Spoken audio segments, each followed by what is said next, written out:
Jordan. Hi. Hey, this is Sara and Jordan, your host of the Silverwood Show Podcast. And we are back for another week of absolute fun and exciting new things. Exciting new things. Yeah. I'm super excited about this episode. I thought we were just going to have one guest, but then I might have finagled my way into getting two guests today. Turns out. Jordan's not super excited about it, but you're going to see here in just a minute when we introduce our guest of the week, David DaVinci, the Thrillusionist.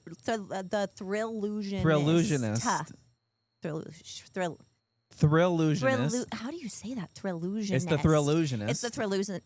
Oh my gosh. Wow.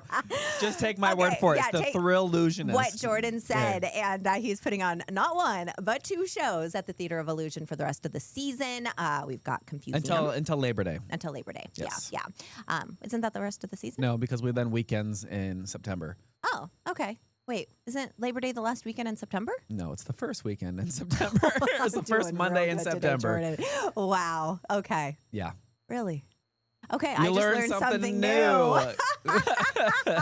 Anyway, but yeah, he's got two shows, one brand spanking new this week. And he's going to talk about that. He's going to talk about his family, his birds, and all the things that you have to look forward to here at the Theater of Illusion at Silverwood. So that's coming up in our big drop. The Big Drop. And we are back with this week's very special guest. And David, I'm already a big fan of you because thank you. You brought me your pet. Yeah, we have two special guests. We have two special guests, yeah. So we have David DaVinci in the house. He is the magician here doing Confusium and the brand new Parrot FX. And you can catch him in the Theater of Illusion with his wife, Jamie, and his daughter, Capri, and his whole team of animal-loving humans, which is just amazing. But I also have... Yeah, for those who can't see... If you can't see, we have Icy here in the house. And David, tell me what kind of snake she is again. So she's a ball python. Yes. And just a mix between a blue-eyed Lucy and what's called a Mojave. So and she's beautiful. Yes. So she's just this ivory color, just stunning. And she's crawling all over me. She's and all I'm in over, heaven. Sarah. Yes. So if you hear distraction, you know why right off the bat. Jordan had a little surprise when you walked into the studio today. So, well, she wanted one of your birds to come, and I said, they poop a lot. Yeah, she comes out into the theater. She's like, all right, so Jordan said no birds. But let's get the snake. Yeah. I ask for forgiveness, not for permission. Jordan's learning this. And so, It's fine. Yes, because Icy doesn't poop. Well, Icy probably does poop, but, if it happens, I'll clean it up. Learning a lot here on the Silverwood Podcast. Right. We're off to a good start. Educational. We are off to a good start. But let's talk about David here. So, Confusium, we've got that going. We've got Parrot FX that kicked off this week. Yeah. Kind of tell us a little background about yourself. I know some people might recognize you from 2012. Yeah, so it actually goes way back. So I started my career in Spokane, Washington. Grew up there, born and raised. And then once I was 21, I hit the high seas, traveled all over the world. We've hit 6 continents. I stopped counting at 75 countries. I know that sounds pretentious, but like at some point you're like, I don't know. I don't know anymore. You're jet lagged. It doesn't matter. But we've been really blessed to be able to travel around and perform and do all this for many, many years. In fact, it even goes back further than 2012. In 2001, I was 17, and Shadle Park High School kicked me out because I was doing too many magic shows and missing too much school. So I came here and did 17 shows a week during that summer. Nice. And went off and competed, won a world championship. Was the youngest to win the gold medal in this competition for magic. Thanks to getting to do so many shows here. Yeah. That's awesome. And then North Central was like, yeah, you can come graduate here. And so I missed a lot of school at North Central, still doing my show. And sorry, Shadle, you missed out. So not sorry, Shadle. No, not so much. We got that rivalry anyway. So. Yeah. But and then have just been able to travel around performing. And in 2012, we had just come off of a 2-year tour with Ringling Brothers Circus. And we were the headlining act of the magic show. We did all the lower 48 states. And each week we were in a different arena with 10 to 20,000 people. It was amazing. We performed for Rod Stewart, Shaquille O'Neal. It was such a whirlwind 2 years. Wow. And then came off of that tour, and we got the call to come up here. So back then we did the magic show as well as the old version of Parrot FX. Okay. And so when this opportunity came up for this summer, it was a no-brainer for us to bring the birds, which is a passion, the magic is a passion, and I know we're going to dive into all that, but that's the cliff notes. Very, very So nice. when you say world champion, Yeah, I kind of want to know that. Like, what does too. that process look like? Where do you go? How does that decided? It's like the nerdiest thing you could possibly imagine. It's like a bunch of like magicians are socially awkward creatures, right? Like we don't become magicians because we have a really good social life. So we're like so a bunch of like just these kids that I classify as like I didn't really have a lot of friends. I know you're shocked, and so we all go to this annual meetup, and we're like, who does the magic tricks better? And so I was honing my Dove act at the time, and so the way the competitions work, people would come from all over the world. The specific one I won was the Pacific Rim magic competition. I forget the full name at the moment, but it was down in Portland, Oregon, and people from all the countries that in the world could come compete. And so at 17, I went on, and we would have an 8-minute limit to the act. And so it could be music driven, it could be comedy, it could be, speaking, it could be whatever. And you'd have a stage, and you'd kind of were in like kind of a context of a variety show. So you'd have an MC, and you're expected to be able to perform at a real world level. So your props would get wheeled on. Hopefully things didn't fall apart when they move the props on stage. And these are all part of the learning experience, right? And it really prepped you for the real world. And so the judges are other professional magicians, and they would judge you on stage presence. How well could you overcome mistakes? And so I would actually build mistakes in on purpose. Little stupid little things like they have these things called a match pull. So you pull a match from under your lapel, and it lights. Well, everybody does that. So I pulled it. It didn't light. So I pulled a second one, and like, wow, that guy's really good. He was like prepared. I'm like, no, I did that for the points. But yeah, so there are little games like that you could kind of figure out. Like, and the professionals would look at that as like, wow, this guy's got experience. He's got the stagecraft, whatever it was, and then the manipulation with the birds and the magic had to have these like they helped you structure the act of like a strong opening, and then congruent magic throughout the act, and then it closes with a crescendo. And so the Dove act that I do in Confusium very much started from that early day of competing. And this is kind of the third iteration of the act, but I've been doing this particular act my whole life, pretty much, it seems like. I can say this. The first time Jordan and I saw it, we just both looked at each other, and it was like, pick your jaw up off the floor. Seriously, we're like, wow, okay. Yeah. And then when we went the second time, and I was with, what are you looking at the snake? Yeah. With Shiloh, one of our entertainment managers, she also just mind blown, So well, here we are in entertainment, and seeing that and being that just mind blown. And that was just the kickoff. Well, I appreciate it. The kickoff. Yeah, it was just the kickoff. We're like, okay, what are we in for here? So yeah, it was phenomenal. Well, thank you. Thank you. Yeah.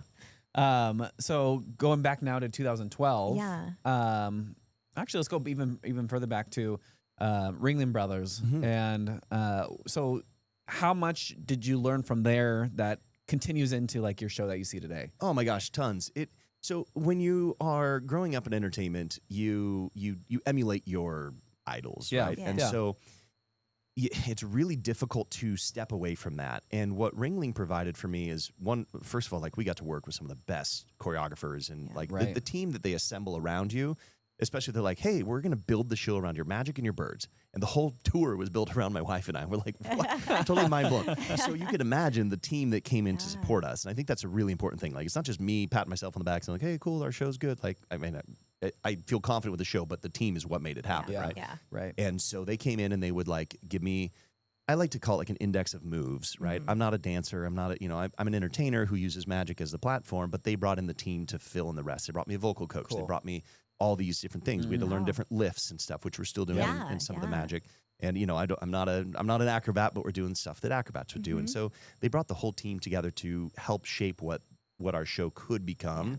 And they really took it to a whole nother level in showing us how to get there.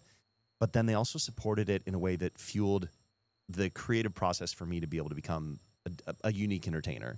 So my style is my style, and I can finally say that after 42 years. But that's a really hard thing, and anybody in entertainment for sure can relate to that, whether it's in anything in life, really. We start by emulating, and then once you find that voice, it's helpful.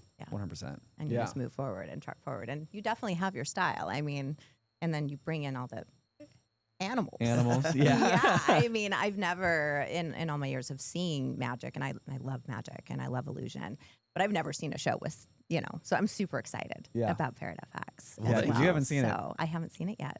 So it's where did you start with like animals? Like where did that come from? Yeah, so my parents had blue and gold macaw for most of my childhood life. Prior to that, I remember we had a budgie named Budgie.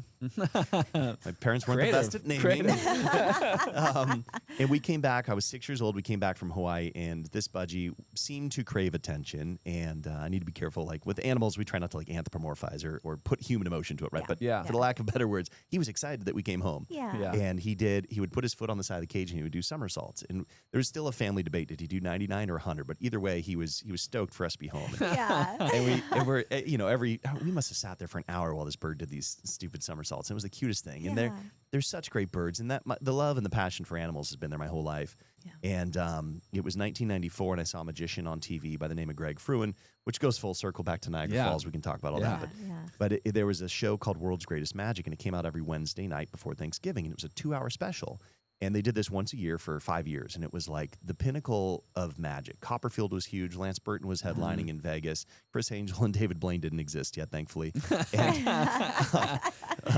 there's some rivalry there. But it was like the best of the best. And so I saw a magician on TV use doves.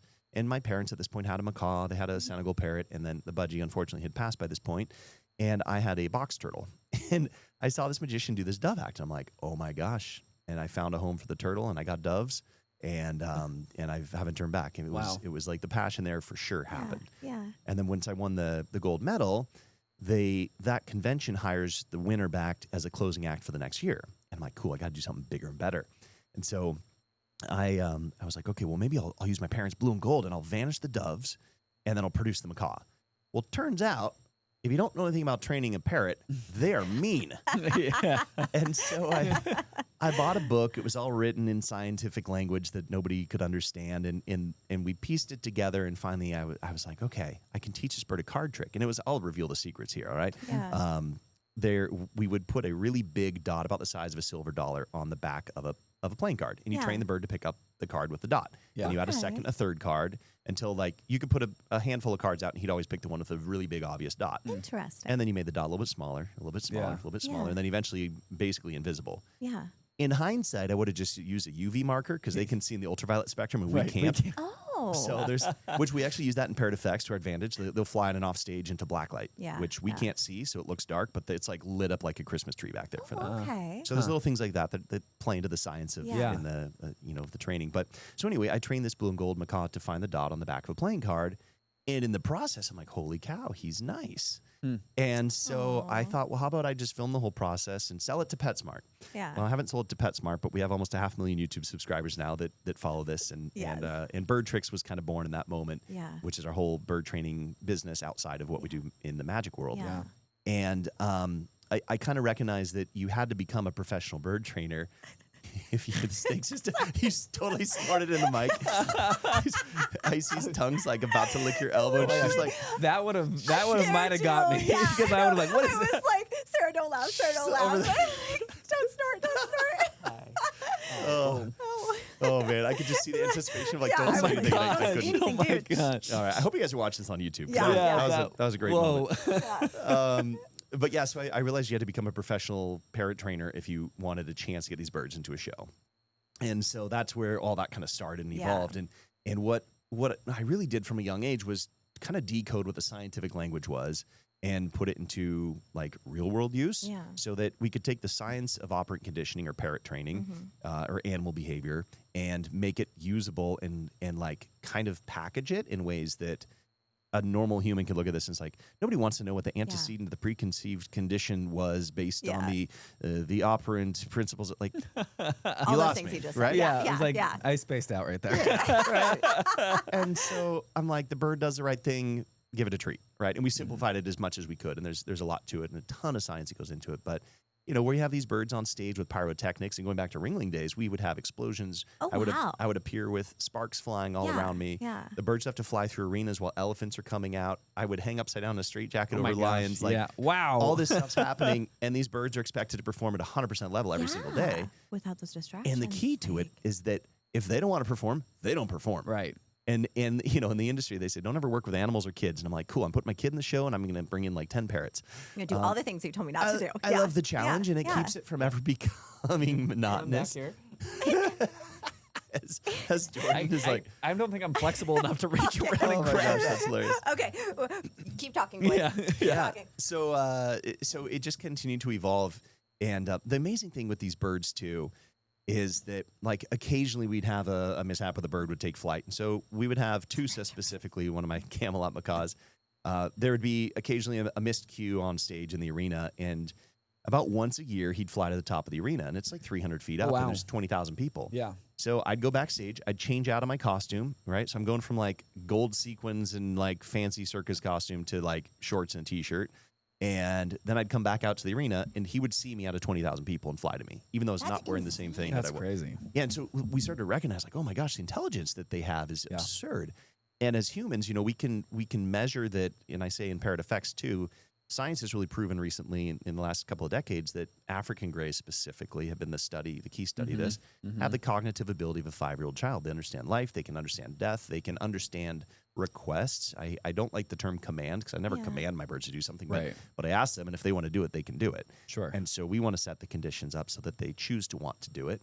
I love and that. with all the different types of motivators, you know, food is definitely a strong one, but it's not as much of a key as I think people perceive. You know, I think the common perception is like, oh, the animal must be starving to do that. Like, no. The Bondi, like my galah or rose-breasted cockatoo, depending on Australians, they're galahs. Up here, we call them rose-breasted cockatoos. She would rather get applause than a treat. And we did this on our... Words of affirmation. Yeah, love language.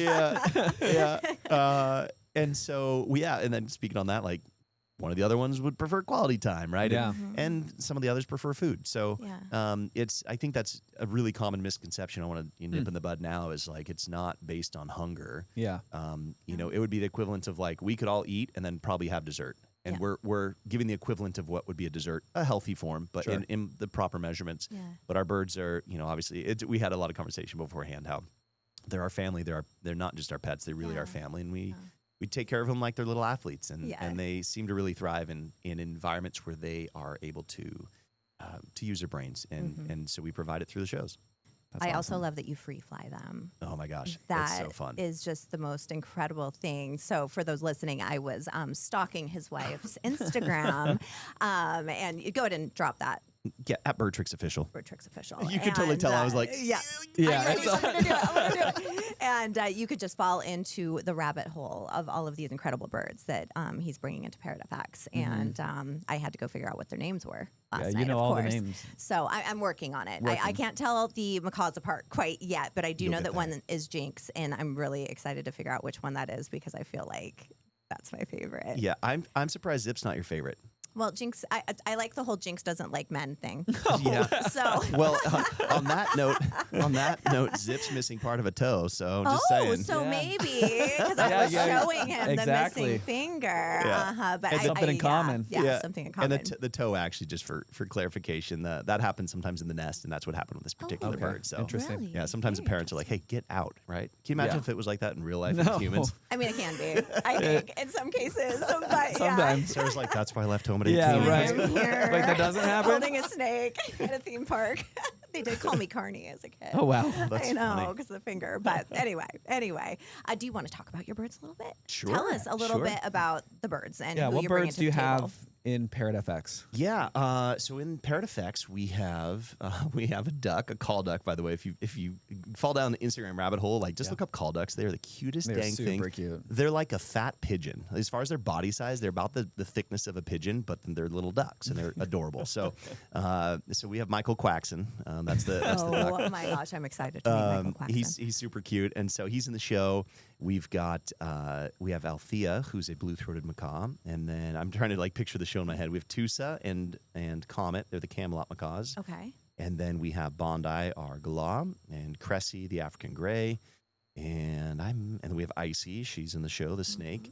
And I might be leaving somebody out of it, but we've got a handful of parrots. What are the cute little ones? Oh, the conure. Yeah, Lily. Yeah. Lily's in there. We have Phoebe and Lily. They're both sun conures. Phoebe. And this kind of goes back to the earlier statement of like, I don't want to command my birds to do anything. Phoebe didn't want to do the show, so she's not written into the show. She's happy to live at Silverwood. Yeah, she just hangs out. Just watching the people in the water park, watching the people in the field. And just watching anybody that walks by, because it was like, give me attention, give me attention. And I'm trying to keep my distance, because obviously Jordan wanted me to behave. And so I'm back there with my arms crossed, like just, hey, pretty bird. That's totally not true. I saw photos that you took. I was going to say, like, I did. I've seen all those photos too. It was 5. It was the 5 Zoom. Thank you very much. So yeah. It was. I swear it was. I was behaving. We've got you on the trail cameras. Jay was there. Yeah. Yeah. He used a thumbs up. Yeah. That you were close. I was not. Just a little bit. I can't help it. I'm just drawn to them. And so I understand. It's just to be drawn to those kind of creatures. And they are. They look you in the eye. And it's like they understand. It's everything. really cool. I've been very blessed to get to work with some incredible animals. And outside of this show, I got to work with a tiger that was rescued. And she was the coolest cat. And she would. This is the sad part of zoos. This particular zoo, it's in a different country. They would breed the tigers, and they would use the cubs to draw people in. But baby tigers grow up, and there's not always space for them. Yeah. And there's not a lot of solutions for that. Yeah. And so a friend of mine adopted this cat and was like, all right, I'm going to put her in the show. And he had lots of tigers in the show already. And so this goes back to Greg Fruin, kind of full circle. Yeah. And he's up in Niagara Falls, Canada. And he builds a lot of my illusions now. We're friends, and I go up and I do the show. If he can't be there, I go up and fill in. And so I'm there to do like a 6-week contract with this brand new tiger. And so we take the tiger out, and we're walking the tiger and working with her and training her. And I swear, she would look through your eyes into your soul. And I believe to my core that she knew that he saved her life and that humans saved her life. It was really 100%. Unbelievable. And I've worked with other tigers that wanted to eat you, right? Yeah. And so it's just different. There's like a different approach. Your hands off, and there's no, there's no contact in those. But this one, we would walk her on a leash. We would work with her. She was super, as far as like the best comparison being like a dog. Like, she was super affectionate and friendly, like a dog could be. Do tigers obviously purr? Yeah, and they purr, and they have like this chuff. It's like. And if they recognize you, and it's almost like an affection. If you hear that, it's a better sign than roaring, right? Like, you're not going to get eaten today. Well, the chances are less. Okay, But it's like that. We rescue birds, and my wife and I have a nonprofit called Project Parrots. It's a 501c3 where we basically bring on project birds or unwanted birds, and we have to do it in incredible moderation. But we are very successful at finding forever homes for them, because we are so particular about which ones we take in, what the cases are, and what that looks like. And those are the ones that they look into your soul. They really do. I drew the analogy with the tiger, but you're correct. I think that they really know. And Zip is one of these. She was a rescue, the blue throat with the part of the missing toe. Yeah. And she was a rescue. She was a foster fail where she actually gets along great with our blue throat Jinx. Yeah. And she almost kind of like levels him out a little bit and makes him a little bit more nice, a little bit more not nice isn't the right word, but just yin makes and him. yang. Yeah, it kind of balances him out, and so he's less moody. We'll put it that way. So she's been a lot of fun, and that story was great. We self-produced a TV show back in 2011 called One Day Miracles, where we'd go into people's houses and we would film the process of working with a bird just over one day, and we were trying to find some form of measurable success, whether it was diet conversion, which birds are generally on terrible diets in captivity. So diet conversion or learning a behavior or whatever these things were. And so this one lady had these 2 blue throats, and her dream was to free fly them with us. Yeah. And unfortunately, her husband and her got in a car accident. Her husband passed. And so she has these 2 blue throats, and she had some health complications. She's doing better now. It was enough that she's like, I can't keep these birds. Yeah. And so we put Zoom, it was Zip and Zoom. So Zoom went to a free flight home. We have a bunch of clients that we take our birds outside and we fly them in different locations. Yeah. And Zip came to us as a project bird and then ended up staying. And the cool thing is that she's going to come out and join us on a free flight trip and get to see them both free fly. Awesome. Oh my gosh. Okay, and I love how your face lights up when you talk about that. Like, your eyes just went immediate sparkle. And like I'm a little bit teared up for it. It's like, it's just so cool to be able to give that not only to the birds but to the people that are like so physically, emotionally, and mentally and financially invested in these birds too. You know, they're not cheap. You don't you know, the sticker price to purchase one is nothing. You know, there's so much more that goes into it. Just the care, the toys, and, you know, and which is why we have Bird Tricks. We sell consumables and we sell trainings. Right. Exactly. But by the way, go ahead and drop that if anyone is interested. Yeah, those of you guys interested in learning a little bit more, one of the best resources for us is you can go to youtube.com/birdtricks or Instagram is @birdtricksofficial. And our actual website is just birdtricks.com. We have tons of resources. If you have parrots, you like parrots, you think about wanting to get a parrot, our goal is to talk you out of buying a parrot. Believe it or not, terrible business model. But if we can talk you out of it, you shouldn't have had one. If we can't talk you out of it, we will be your best resource. And we have an incredible team worldwide. We've flown down to Australia for training. We've gone all over. We were talking about working too much. We booked a tour in Australia, and we had 6 weeks to tour, and we were doing 2 4-hour classes a day, and it was all like hands-on masterclass stuff with people's birds. And so my wife's like, let's just open up all the days, and we did the entire every major city except for West Coast is Perth, but we did Brisbane, Melbourne, Adelaide. Adelaide. I see, like all the big places. And well, we didn't get a day off in 6 weeks. Oh my gosh! We ended up selling out all of Australia for all of our classes. Wow! So he's ready for what we're about to put him through. I know. I was like, this is nothing. This is nothing in comparison. I'm like, I can do 47 days. Absolutely, no problems whatsoever. Okay, Jordan, you got to ask the next question because I gotta fix the snake. Well, going back to 2012, you're here. Parrot FX. Talk to me about that show and what people could expect compared to like what today's show might look like. Yeah. So, you know, our goal in the bird training company is that hopefully the information we give is expired in 2 years, meaning we're constantly trying to push the envelope. We're trying to learn more, and we're trying to do better by the birds and the people and everybody whose lives are impacted by these pet parrots. And so very much the animals in our show are our pets. They're our family.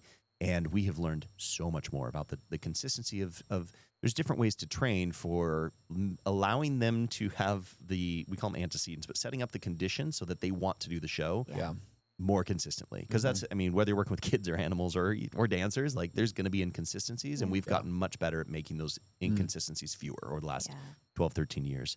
But as far as like what people can expect, it's just a theatrical show. So I'll give you a little backstory. When we had done the 2-year tour with Ringling, I was so burned out. You know, we were driving separately trucks and trailers, and we would have like, we did a show in Coney Island, and then the next one we were down in Biloxi, Mississippi.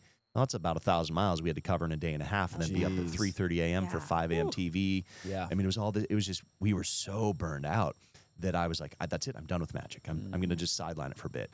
And so we approached Silverwood. We're like, well, let's do a bird show.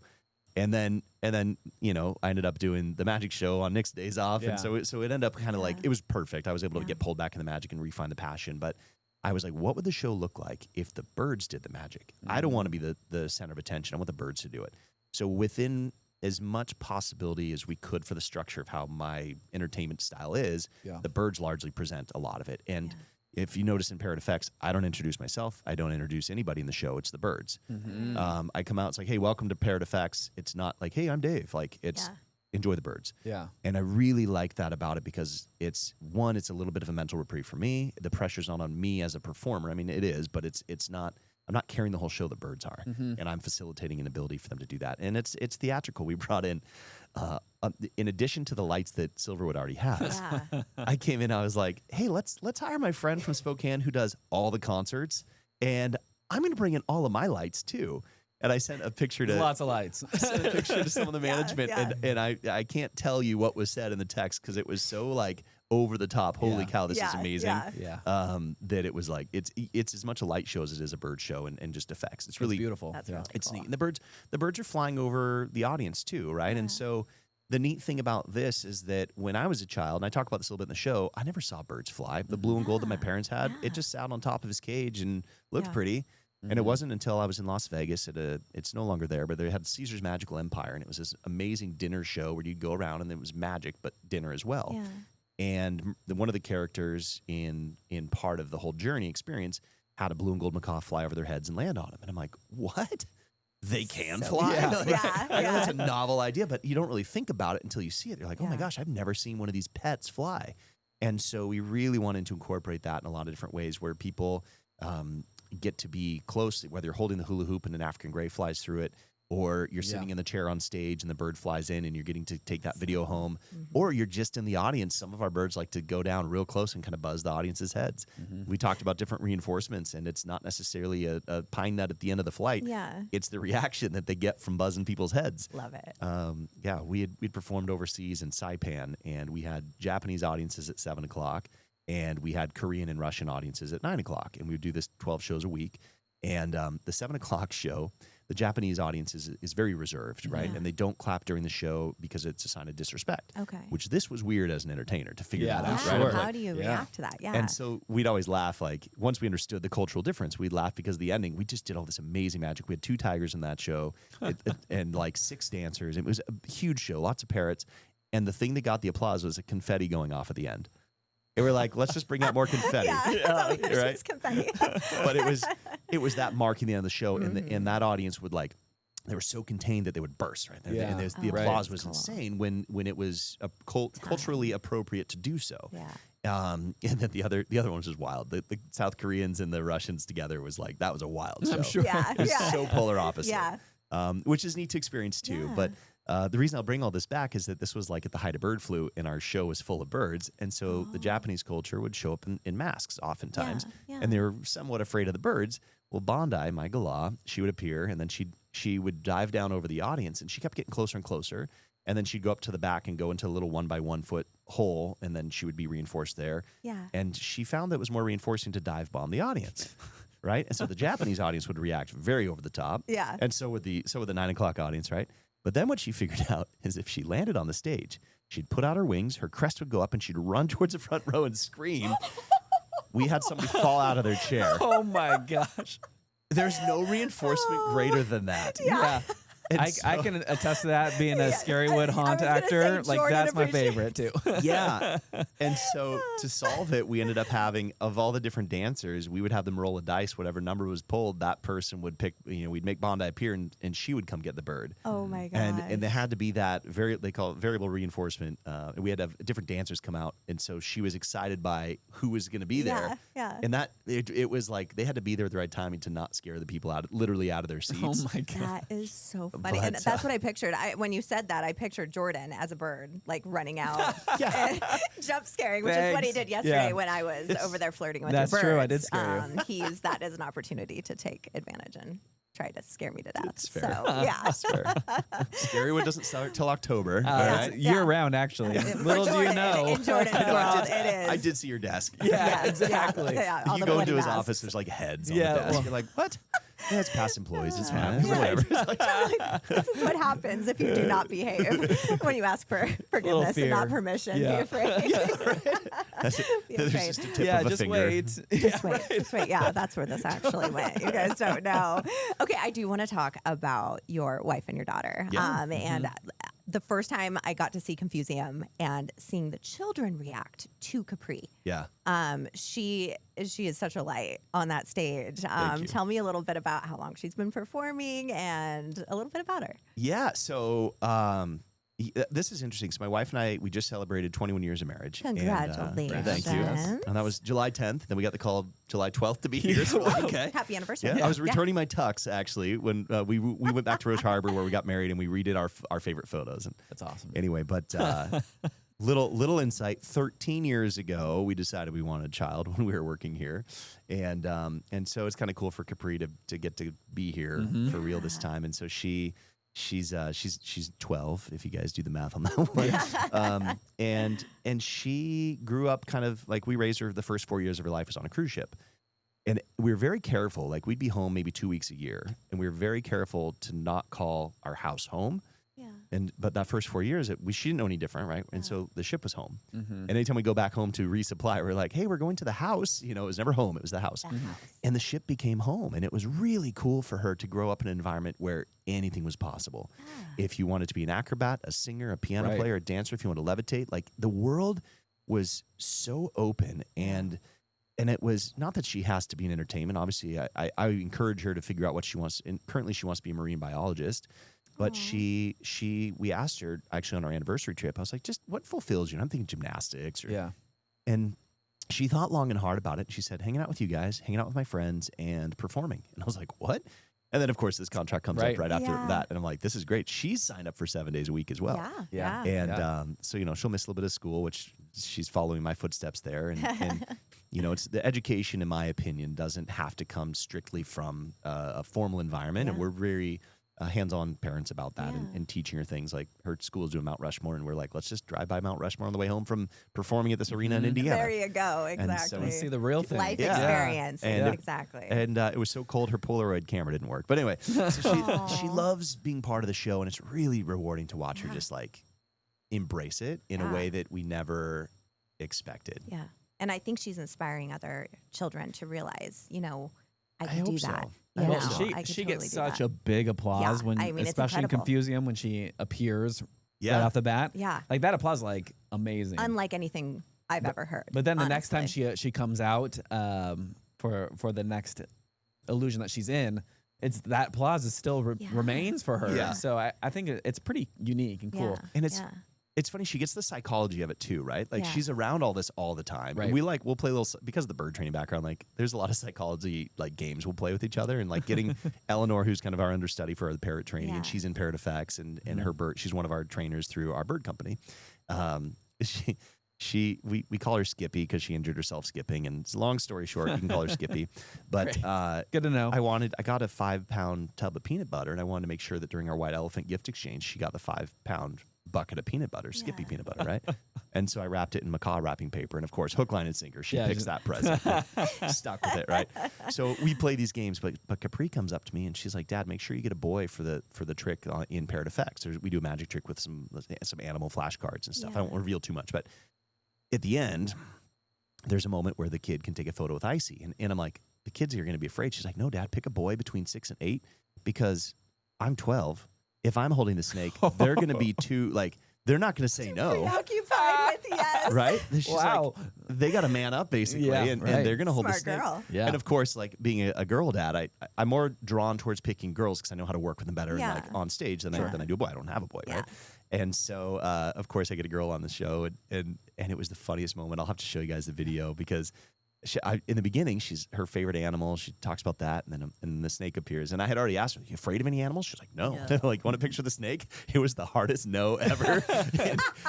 Oh, you said animals. Yeah. And it was so cute, and I love those moments. Whether it goes our way or it goes kind of opposite of what we were hoping for, there's so many ways to like harness those moments and embrace it. And so there's this great opportunity where she's about 6 or 8 feet away from us, just kind of waving for the camera for a photo. He just wouldn't get any closer. But also, like, what a cool experience! What a cool experience for her. And anyway, back to your main question with Capri. Like, it's really fun for her to see that psychology in that game and how we can kind of use it to enhance the show. Really. Yeah. Well, she does. She enhances the show. So a little story about Capri is, so after the first show of Confusium back, you asked like that maybe we could get Capri one of the Cosmos Cantina drinks, right? Yeah. So I took her back there and I got her a drink. I was like asking her some questions about how old she is. I was like, "So how long have you been in the shows?" And she's like, "Since I was 18 months." I was like, "Okay, you are a professional." Yes. And just with pure confidence. Oh yeah, she's That's she's funny. a phenomenal young lady. Well, thank you. So and she really does. It's I like watching the crowd. That's one of my favorite things. And so to stand there on the side and to see the reactions from the crowd, and honestly to see those little girls that are looking at your little girl thinking, this is something. I could do this. Know? Yeah. There's It's a lot super of cool. inspiration there. We're doing origami and Confusium, which is by the sound of it, she gets folded up and unfolded, and it's a cool piece. And the ending, the music's like really, it's a very choreographically driven routine. At the end, she throws a high kick in there, and I was like, what the hell? I'm reviewing the video, and I'm like, what the heck? Like, that was perfect. That looked great. And she's like, "You like that? I'm going to keep it in." I'm like, "Cool. Yeah." It enhanced. It was great. Yeah. And it's so neat to be able to have a platform where we can give her that creative freedom. And she, you know, if it's not good, we show her the video. We film every show. And so I'll let her watch the video and come to the conclusion, "Ooh, that didn't look that good. I got to fix my toe here." And I'm like, "Cool. This is I love it. I want to like fuel it as much as I can." Yeah. Well, that's great. I mean, like athletes, you know, you're always watching film, so I'm sure that helps you.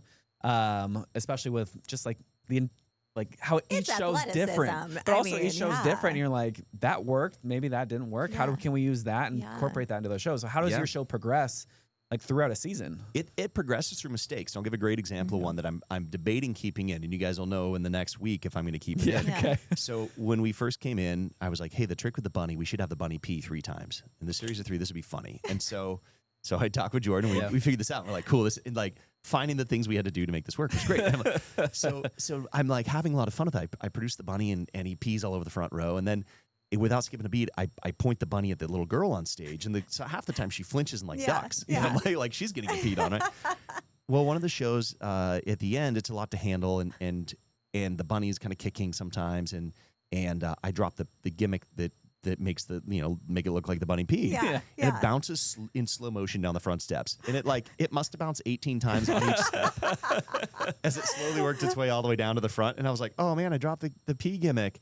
And then the audience kind of like chuckled, and I was like, come on, guys, it took me a long time to fill that with pee.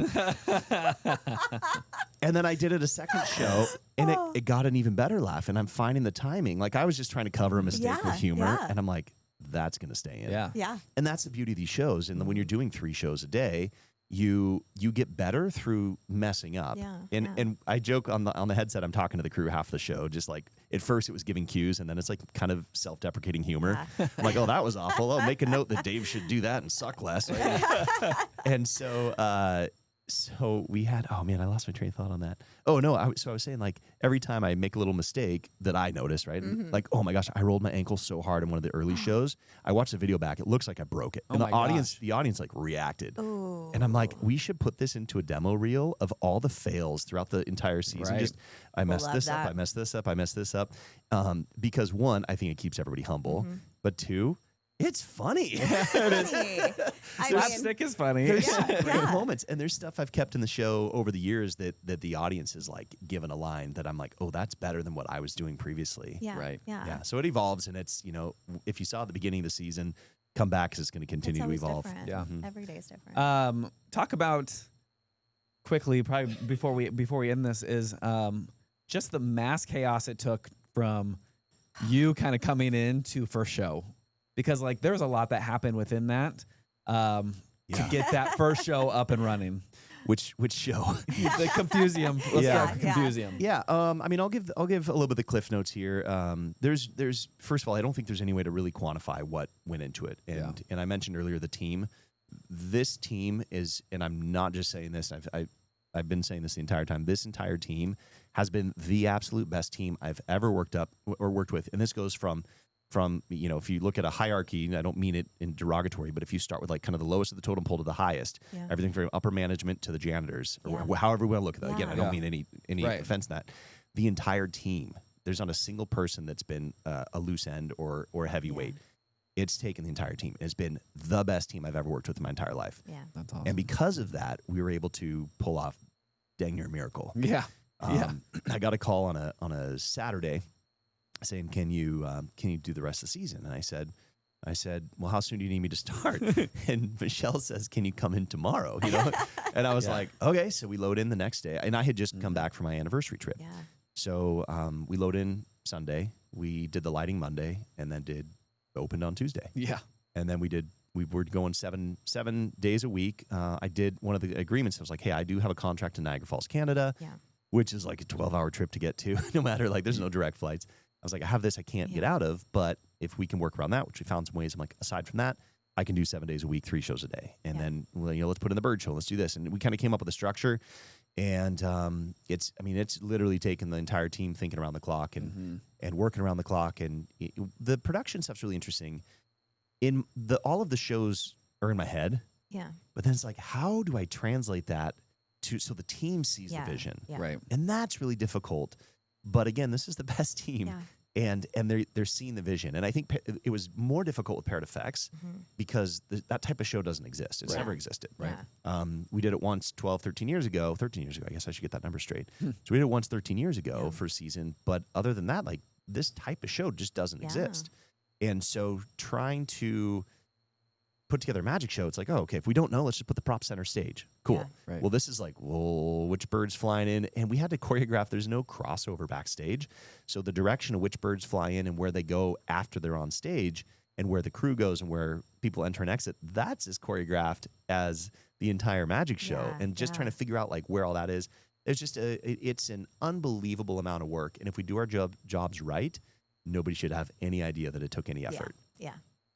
I'm And so it's excited excellent. to see it. Yes. I'm so excited to see it. So yeah, I won't lollygag out at the cages. Yeah. I'll actually come into the show next time and actually watch it. Nice. So, Nice. it's not even I shouldn't say that. That is not the correct word, because he's got a beautiful aviary built for these wonderful that aviary birds. costs more than my vehicle. Yes, it is absolutely it's amazing. incredible, It's and a- they are it's a so mansion. happy. Yeah. No, I've it's never super seen cool. such happy birds before in my life. I So. Well, appreciate and maybe before we wrap, we talk about not only your birds, but you have a passion for flying in itself. Oh my so gosh, like, what do can you what do we I do? love What do you do? I mean, I seen your license plate. Like, what Yeah. you're- Yeah. So You are a bird, right? I am so fascinated by flight that 10 years ago I decided to get into skydiving. Now I'm terrified of heights, still am, but I didn't like that I was afraid of it. And one of the things that I like about fear is that when you have a better understanding of the thing you're afraid of, be it a snake, be it being on stage, flying an aircraft, which I've got about 100 hours on a 182. I would much rather jump out of them, but but when you understand what it is and how these things work, you can work with your fear. And I don't want to say overcome it, because I think this is where, as a skydiver, if you overcome fear, you become a little bit complacent and reckless, and that's where Right. people get injured. Yeah. healthy respect. Yeah, there's a healthy respect, and the common theme I think with most skydivers is there's a unique relationship with fear. And so I got into skydiving, and you have to have 200 skydives before you can get into wingsuiting. And so I wingsuit a ton. I was actually trying to get a plan to go jump a couple times on Saturday morning before coming in for shows. But I have some friends with planes in Sandpoint and stuff, so I'll jump up there frequently. And in June, I got to go just north of Lake Chelan in Stehekin is the little area. Oh, it's beautiful. And so they would take us in a helicopter, and we'd exit on the backside of the mountain, and from the helicopter, and then we would wingsuit about 2.5 miles to where we're going to land. But we'd have to clear the peak of the mountain, and gosh. then you have to, once you're past the mountain, you need to have a healthy respect for the terrain. Yeah. And I'm not one of these guys that you see on YouTube that the difference between skydiving and base jump, there's a big difference. Base jumpers and proximity flying, they're going between the trees, and those guys don't live very long. And unfortunately, I've lost friends to that. And I have I see the appeal, but I have no desire to do it. Where skydiving, we're opening above 2,500 feet. We have 2 parachutes. If one doesn't work, we have a backup. Like there's huge margins of safety, and it's not as reckless as it sounds. But yeah, I got into it when my daughter was about 2 years old. Sold the motorcycle because it was too dangerous. I'm like, let's get into wingsuiting and skydiving. And so, Well, you explain for any audience that might not know what a wingsuit is. a wingsuit, it looks like a flying squirrel. Yes, So we can instead of just skydiving straight down at 140 miles an hour, we have extra fabric on, and it inflates, kind of comparable. The best analogy I've been able to give is picture yourself inside of an inflatable mattress. Okay. It has a certain amount of it's like ram air, so the forward speed converts into pressure in the wing, and you can actually get lift. You can actually go back up with enough speed, and then you stall, and you have to change. Your aerodynamics change. But so we control our descent rate. We fall at about 40 miles an hour, but it's converted to forward speed of 140 miles an hour. Wow. And so I've got it to go 192. Oh my and we had my buddy Nick up in Sandpoint. He runs Tamarack Air up there, aerospace, and they put winglets on Citation jets and stuff. And so I'm like, all right, let's get out. You pull high. So he's in this bright neon green parachute, and I exit a little bit later in the wingsuit. And he's at 7,000 feet above the ground, and I exit from about 10,000 feet above the ground. And I'm looking for this itty bitty green dot in the sky. And I pretty much put on the afterburners and just rip by him at 150, 160 miles an hour. Oh, and the sound it sounds like a missile firing. I was going to say, a jet engine plane going past you. Yeah. Yeah. And Wow. so full circle, I mean, I love flying, and it's taught me a ton about what I think the birds are thinking. Whether a bird's learning to fly for the first time and their wings had previously been clipped. I've been there. I've jumped out of a hot air balloon with itty bitty wings, as you start with like a little wingsuit, and you work your way up to bigger wingsuits, which have more range. You can fly instead of a half mile, you can go 3 or 4 miles. Oh, wow. Depending on the suit and the different characteristics. And so balloon jumps are probably my favorite. And recently, I got to do 9 mornings in a row jumping out of a hot air balloon. We took it up to 10 to 12,000 feet above the ground. Wow. But it was for a project with First Form, which is an athletic company, where I wanted to fly with a peregrine falcon. Oh, wow. So I called my buddy who's got a peregrine falcon. I was like, hey, do you think your bird will fly with me? And he's like, well, let's try. Oh, my God. So jump 7, I would jump, and I had a camera guy with me. If you wonder why I'm saying we, I would jump, and then I'd flip to my back, and I'd watch the peregrine. And I had a GPS on me, a GPS on the camera guy, a GPS on this lure. So I had a bait, basically.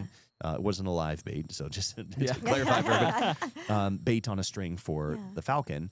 And I'd fly my back and try to watch her come down. She'd dive down. She turned like this teardrop and just 100. She hit 192 as well. So, but they can do Oh my goodness. Yeah, they can do 242 miles per hour as a record. And we have plans of like maybe eventually beating the speed record for the peregrines because now we have the system figured out. Cool.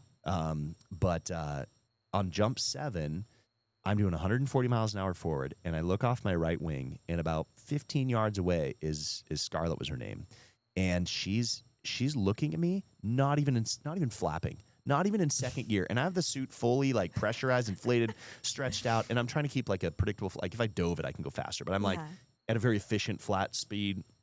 She's not even trying it. She's just keeping up with me. That's unbelievable. It was the You coolest basically experience. raced a falcon. Oh, I lost. Yeah. I lost. There's Not many no people comparison. can say that. Not many, probably. Yeah. No, at all, it was honestly. It was the world's first. Yeah, nobody had done amazing. that. And so Wow. it was, but it was cool to get to have this project, in the scope of it. Like, we think about like dog training or even in the circus world, like the animals are on a flat plane, but you add 10 to 12,000 feet of elevation, and then the balloon's moving with the wind. So we would take off and we'd land 30 miles away.